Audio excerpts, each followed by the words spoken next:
Anti corruption Khyber Pakhtunkhwa کی کارروائی رشوت لیتے ہوئے محکمہ صحت کا سینئر افسر رنگے ہاتھوں گرفتار کر لیا گیا۔ ملزم نے آڈٹ اعتراضات ختم کرنے کے لیے 20 لاکھ روپے رشوت طلب کی۔ اس بارے میں مزید تفصیلات جانیں گے۔ ڈان نیوز کے رپورٹر عبدالحکیم محمد ہمارے ساتھ موجود ہیں۔ عبدالحکیم، بتائے گا کیا تفصیلات سامنے آئی ہیں مزید؟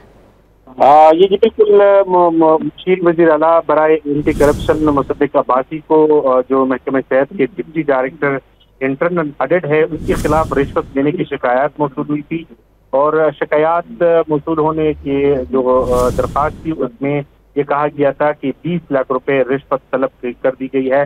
تو اس کے حوالے سے اینٹی کرپشن نے ٹیم بنائی ہے اور ٹیم نے محکمہ صحت میں کارروائی کی ہے، جس میں ڈائریکٹر اینٹی کرپشن صدیق انجم کی سربراہی میں یہ ٹیم نے ڈپٹی ڈائریکٹر انٹرنل آڈٹ محکمہ صحت کو 10 لاکھ رشوت لیتے ہوئے مجسٹریٹ کی موجودگی میں رنگے ہاتھوں گرفتار کر لیا، اور جو رشوت دے رہے تھے تو اسی ڈپارٹمنٹ محکمہ صحت کے سیکشن آفیسر جنرل کے دفتر میں یہ رشوت دی جا رہی تھی، اور رشوت کی رقم جو تھے وہ فی الحال ان سے 10 لاکھ روپے ریکور کی گئی ہے۔